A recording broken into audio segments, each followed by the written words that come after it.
ibalik ang Ginoo. Ha? Abi na ko mga igsoon, para lang sa gidnako ning topic karon. Mas better ang Ginoo wala pa ibalik. Amen. Ha? Kaya kung imong basihan, kung ang Ginoo ibalik na, wala pa kagasangyaw sa imong kaliwat. Pagka-delikado. Delikado kayo. No? Kamatay mo na ay mga tao nga, na ay mga pangutana ba, ngano ang Ginoo nga, wala pa man kayo ibalik. Na ay mga rason mga igsoon, ngano ang Ginoo hangtod karon nga wala pa gid siya ibalik. Kaning pagbalik sa Ginoo, kanang mga grupo sa Judaism, gihuwat pa nila nga si Kristo balik. Ang iyang pagtuo, dito man sa 12 ka tribo, pero dito sila ni adapt ba, dito sa Likuha. Kanang mga tawhana, kanang grupuha, ikan pa sa unang panahon, hangtod karon naghuwat sila nga si Kristo mubalik. Kung sa ilang purpose kanang nagalis na si Kristo mubalik, ay ilang pangutan-on kung siya bagit ang Mesiyas. Ang rason nila ganong gusto nga mubalik na kay pangutana sila nga ikaw bagit ay ang Kristo. Kaya wala siya pagtuo ni Jesus Christ gani aris kalibutan nga siya na ang Kristo. Ilahag yun. Katog yung God the Father sila. Katog yung Diyos Amahan mo ilang tuwan. Tumutuos na ni Jesus Christ kuno, mapitara. So karon mga igsoon, daghan kay mga pangutana ngano nga si Kristo hangtod karon wala pa man gibalik. So para nako mas maayo pa nga wala pa gyud siya ibalik. No? Ang rason mga igsoon, no? Kaya tapita na to, nganong dugay pa man ibalin si Ginoong Jesucristo. No? Katong tapos na to ato ni aming ruling, is kuan man to, nganong mubalik siya? Lahi man siya. Nganong mubalik or nganong kadugay pa ni balik? Lahi na siya istorya. No? Nganong kadugay pa ni balik ni Jesus Christ? No? Atong basahon sa Revelation chapter 22 verse 12. Revelation chapter 22 verse 12. Di atong tanawon sa English. Tanawa. I come quickly and my reward is with me to give every man according as his work shall be. Kung sa Gingos Bisaya, tanawa mo, abot ako sa dili madugay na magadala sa akong ipamalos sa pagbayad ngadto sa matagusa sumala sa iyang binuhatan. Ingon siya nga moabot siya sa dili madugay. Pero nganong hangtod karon na tiguan na ulan ni siya minang wa ka maging Jesus. Iuban lang ni siya. Ha? Hapit na lang maminiyaw si Brad o sa Berlito, wa pa si Kristo ni balik. Ha? Pero ang pangutana mga igsoon, kung mubalik siya, karong tayo, karong oras sa andam na baka sa pagkatubang sa Ginoo. Ha? Masinaw niya ba nga kanang gusto na kita nga mabalik si Jesus Christ pero ikaabot niya kurang nagduha pa ka nga matiba kauban ni sa Ginoo. No? Iabi na ito mga igsoon. Nandoy kita nga mabalik si Jesus Christ after Jesus Christ nga siya ang Diyos o Ginoo. Siya gyud si Kristo. Dili parehas anang mga uban nga mga grupo nga propeta ra gyud si Jesus Christ. So kita karon mga igsoon, atong tan-awon gyud ang istorya sa lain nga version kaning sa 22:12 sa lain nga version ingon si Jesus Christ na I am coming soon. Na magadala ako sa akong ipamalos diha kaninyo. No? Meaning nga siya I am coming soon. Pag ingon nga soon, muabutay. Muabot ko mubalik ko diha. No? Pero imong gid ako nang gitan-aw sa meaning aning soon, i-research mo sa Greek. Ang meaning sa soon is tacho. Unsa man tacho? Sa Greek. Sa English. Nagingon diri sa English mga igsoon, ang meaning sa soon is tacho. Mo ni sa idulungan nga Greek. Ya, kung i-translate mo sa English, ang sulti diri. Quickly, sabi quickly. Madali ang science. Tahagin quickly. Ang meaning sa soul is tanaw mo sa Greek is tacho. Tanaw pag mo sa English is quickly. Madali. Suddenly. Unexpected. No? Ang meaning ko sa soon is unexpected. Dili may bawaan kun kanus sunod, without delay. Mubalik si Kristo nga dili kuno siya matrapik. Mubalik si Kristo dili nga maglangay-langay. Without delay sunod or fast. Mubalik si Kristo nga dali kayo.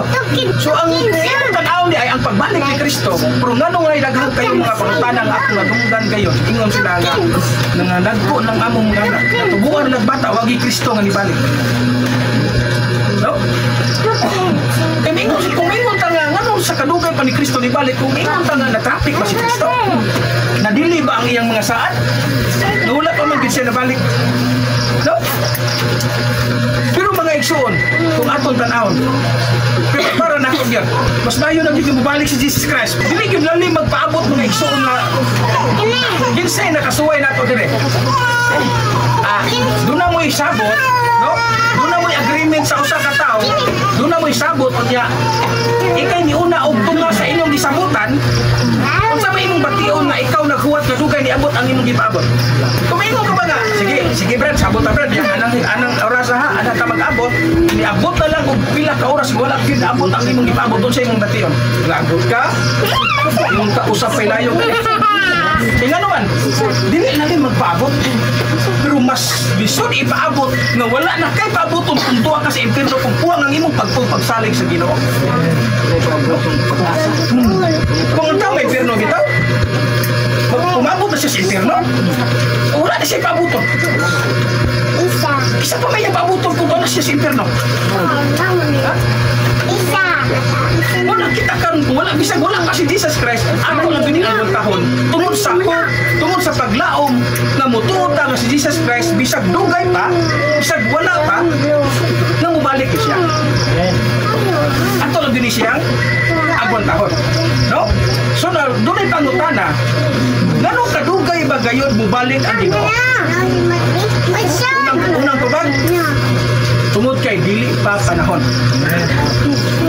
Ingon siya rin Solomon, ingon siya, adunay panahon alang sa tanang mga butang. Ang tanang mga butang na paghitabo sa kalibutan, dunay panahon. Naganitong so gito, dunay panahon sa pagkamatay, dunay panahon sa pagkabanhaw, dunay panahon. Panahon ang tanan sa atong kinabuhi kining ibabaw sa kalibutan. Ang tubag ganun wala pa si Jesus Christ ni balik, kay dili pa hustong panahon. Kung pa dili pa hinog ang panahon. Sakto na istorya ha. Kasi rason nga Jesus Christ wala pa mobalik, kay dili pa hinog ang atong pagtuo. Kung timbilagaw, kung agit ka hinog, tama ko i-point nga nung mingon ta nga, pwede na si Jesus Christ mobalik kung hinog na ang atong pagtuo. Unsa klase hinog? Ha? Abi na to mga igsoon. Kung mingon ta nga nung dili pa siya panahon, tungod kay daghan kayo mga propesiya diha sa Biblia nga wala pa kayo dito man. No? Dili ka gyud ang Ginoo mo balik ang rason. Kung na naman mga prophecy nga natuman sa atong paghitabo karon sa kalibutan, pero dunay mga paghitabo di sa Daniel ug Revelation nga wala pa gayud siya natuman. Ato lang ni basahon. Mateo 24 at 33 ngadto 34. Ingon man usab niini kita na ninyo ning tanang mga butanga. So unsang mga butanga? Mas niyo nga haduon na siya. Ana-ana kayo sa mga puntahan. Di sa tag-ingon kay mo mas si Jesus Christ. Father's house are many mansions. So daghang puntahan. 34 sa pagkatinon. Nag-ingon ako kaninyo nga sa dili pa mahalo kining kaliwatana. Kining tanang mga butanga magkahitabo gayon. Usa ni siya sa kaning mga propesiya nga gitagaan sa Biblia. Dili pa ni mobalik si Jesus Christ kung dili pa dito siya matuman. Nakabantay mo si Jesus Christ pag propesi ni Isaias, ito nga bagay dito si Jesus Christ wala pa. Dugay pang panahon siya niabot. Dugay pa wala kay magpila ka tong tuig. Kung ato ni na siya tanawon na may nakarecord na pila ka tuig niabot Jesus Christ.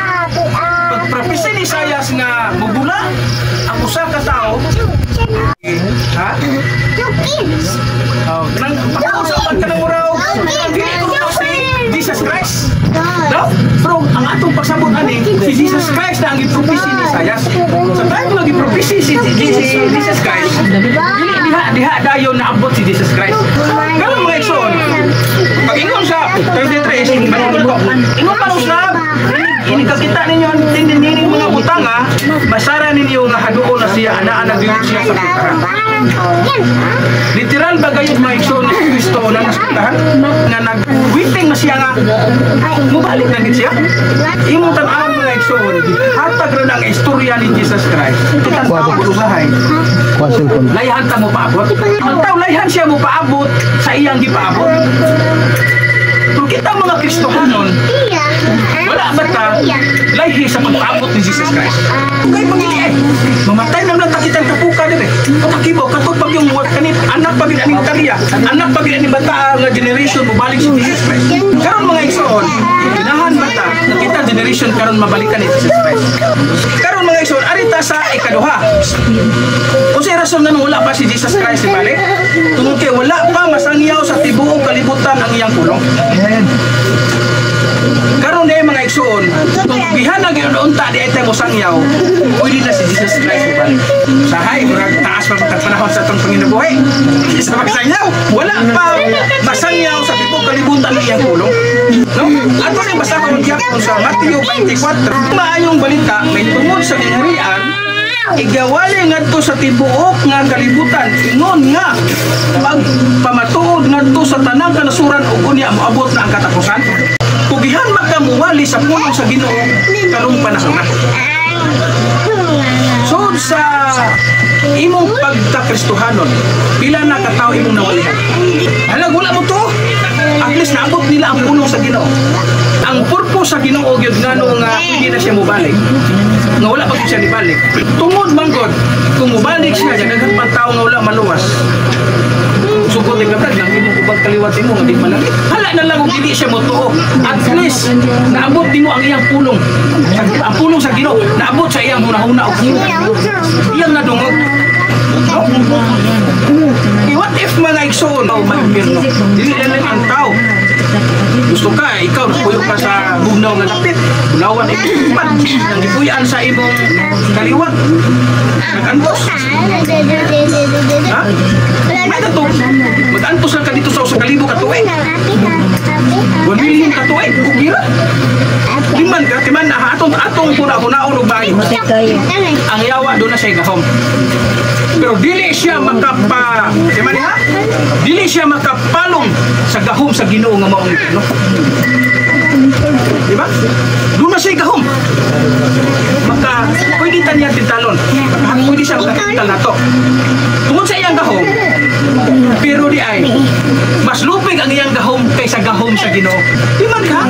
Ang udsod gawa sa imong mata. Mugawa sa baba, musud sa dunggan, mugawa sa mata. Ha? No? Muna mga igsoon, kita karon biyon. Kanindot anong gingon sa Biblia? Nga musilaw ka sama sa bituon sa kalangitan. Makapabalik ang usa ka kalangitan. Diya sa iglesia doon, dili kita tanan magwawali. Kang Ginoo Pablo ba? Dili tanan magwawali. Dili pareha og nang nadawat gikan sa Ginoo nga. At pareha kag Holy Spirit nga nadawat ang mga epekto sa Holy Spirit sa mga bunga dili ta parehas og kanang hiyas. Kung kinsa man karon abi nato, kung kinsa may prinsip sa simbahan, dili lang kita magpanagana og suporta. Amen. Pero wa kita magsalig og preacher. May preacher sa simbahan, ako visitation may kuha instrument man ako study bahala tong preacher yan ato kita karon nga dili tapabor sa preaching dili imong tan-aw ang kinatibukan kung isuport ka sa iglesia nga nagamit sa preaching nag-county na siya tubangan sa iyo pero dili lang ta magsalig koy sa preacher maningkamot sa tanga doon sa tayo masulti pero mao lagi usay layhan ta bubuhat anak kay naman wa mo butay swil do ha aning damot nga makasangyaw ka sa pulong sa Ginoo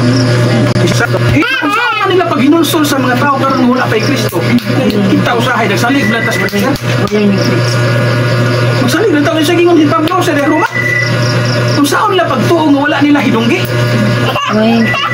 Kung saan sila pagkatungo kung wala'y magwawali? Diba?